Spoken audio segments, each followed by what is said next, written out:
Welcome to Podcast King, your go-to podcast for the latest stories, creators, and trends in the world of podcasting. Stay tuned for interviews, tips, and insider knowledge to elevate your podcast game. Don't forget to subscribe, like, and hit that notification bell so you never miss an episode. Ever feel like everyone's always telling you got to listen to this podcast? Or have you heard this one?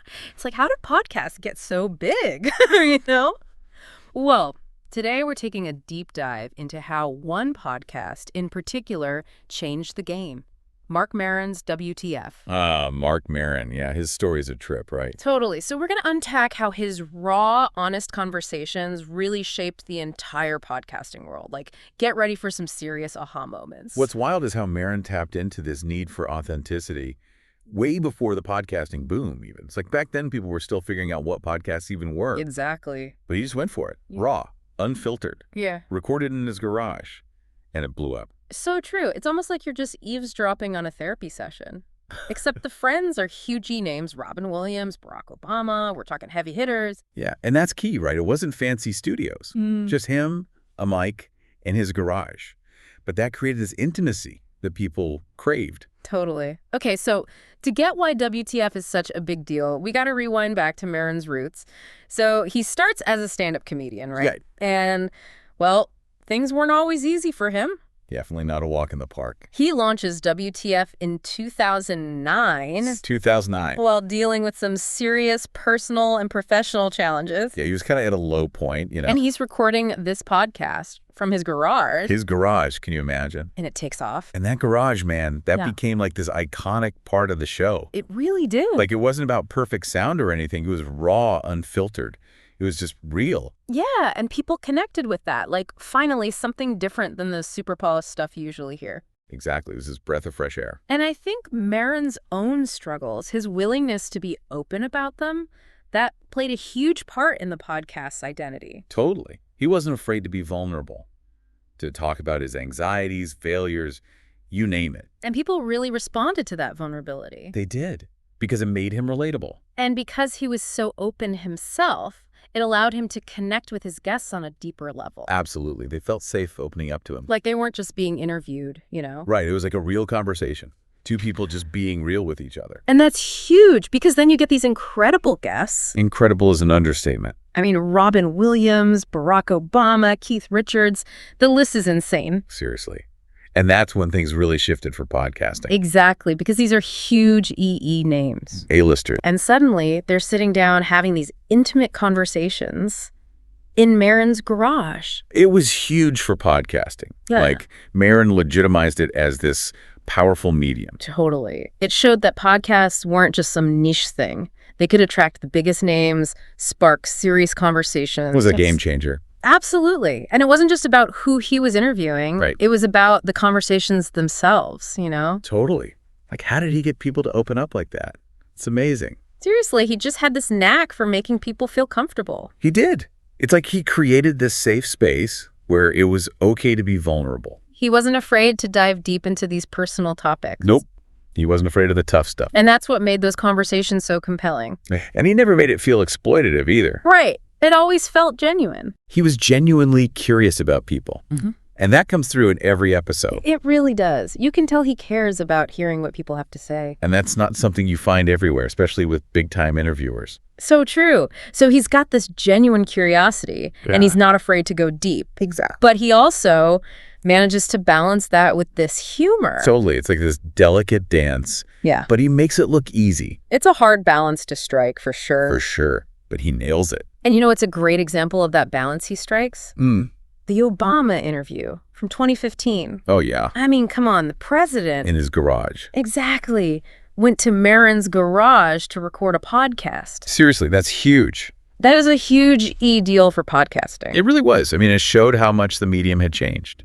Right. Like, this wasn't just some small thing anymore. It was a sign that podcasts had really arrived. Totally. Because here you have the most powerful person in the world. Right. And he's choosing to have this really personal, intimate conversation. Yeah, and it wasn't about politics, really. Like, it wasn't a policy debate or anything. It wasn't. It was about fatherhood, legacy. It was about Obama as a human being. Yes, exactly. Not just, the president. And that just shows you the power of podcasting. Absolutely.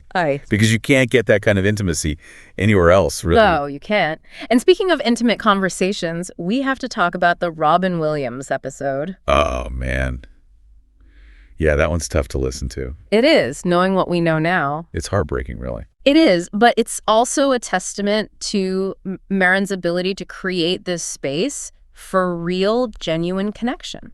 He does. He gets people to open up in a way that few other interviewers can. And hearing Williams talk about his struggles, his addiction, his depression. It's raw. It is. And it's a good reminder that even people who seem like they have it all together, they're still fighting their own battles. They all are, right? We are, every single one of us. And I think that's what makes the episode so powerful, looking back on it. Absolutely. It shows that you never really know what someone else is going through. And it shows that everyone has a story to tell. You do.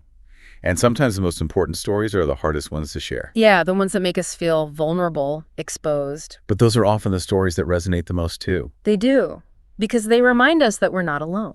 Exactly. And that's what WTF is all about, isn't it? It really is. It's about embracing our shared humanity.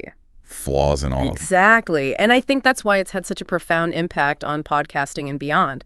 It's pretty amazing when you think about it. Like, here's Maron. He's so open, so real about his own struggles, and it kind of gives other people permission to do the same. It's true. He really created a space where guests felt like they could just be themselves, like they could take off the mask. Totally. And that's no easy feat. Especially with the kinds of guests he has on his show. Exactly. So as we wrap up our deep dive into WTF, what are some of the big takeaways here? Well, I think the biggest one is just the power of authenticity. Like, we live in a world where everything's so polished and perfect online, Tell me about it. And then you have Maron just being totally real, flaws and all. It's refreshing. It is. And it reminds us that people crave that realness, They don't want the fake, polished stuff all the time. They want to connect with real people on a real level. Exactly. And to do that, you have to be willing to embrace the messiness, the imperfections. Absolutely. Because that's what makes us human. It is.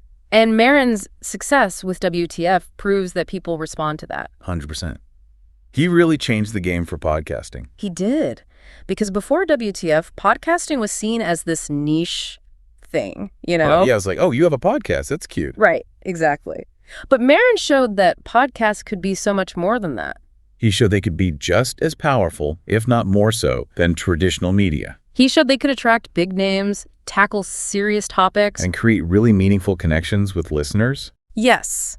And that's huge, because it opened the door for so many other podcasters to do the same. It did. He paved the way. And now look at podcasting. It's everywhere. It's true. When I think about Maron's story, it's kind of inspiring in a way. Like, he took his struggles, his doubts, and turned them into something really powerful. He did.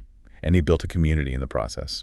And it makes you realize that everyone has a story to tell. They do. And that maybe, just maybe, by sharing those stories, even the tough ones, we can connect with others in ways we never thought possible. It's true. And who knows, maybe we can even change the world one conversation at a time. Food for thought. It is.